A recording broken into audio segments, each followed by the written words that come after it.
mjëllon zemra.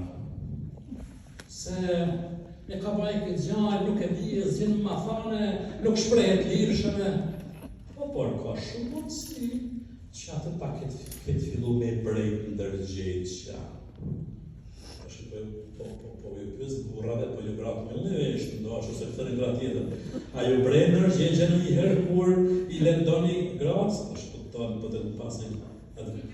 Brejt ndërgjegja, a ju brejt ndërgjegja në një herë? A ju brejt ndërgjegja në një herë kur lendoni gratë? Po sa dhe një kanë tjetër, po. Se lendon asë njërë. Brejtja ndërgjegjes.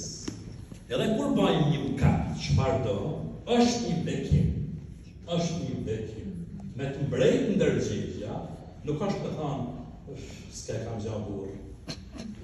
S'ke kam gja burë që mbrejt ndërgjegja. Po të njotë, jo burë një jote. Me të mbrejt ndërgjegja, me të bra ndërgjegja. Të shëqyrë që të bra ndërgjegja. Po të shëqyrë që në bra ndërgjegja. Se mos të navra dhe ndërgjegja, atëre, ku me dhe të. Thotë predikatari shtëpisë tapnore, se nuk është pa predikatar, për është në pension, Patr Raniero Cantalamessa. Vullneti i Zotit kalon nëpërmjet raporteve të mira me njëri tjetrin. Për këtë shpirti shenjtë na nxit ai vetë shpesh brejtje të ndërgjegjes, na vret ndërgjegja, por nuk mbetet aty.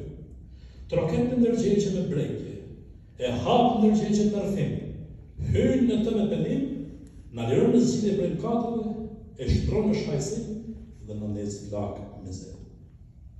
Kështu që kur t'ju brej ndërgjegja, mos hezitoni me shku dhe kërku të famulletari zgjidhje mëkatit. Aty ku t'brej ndërgjegja, aty ke mëkat.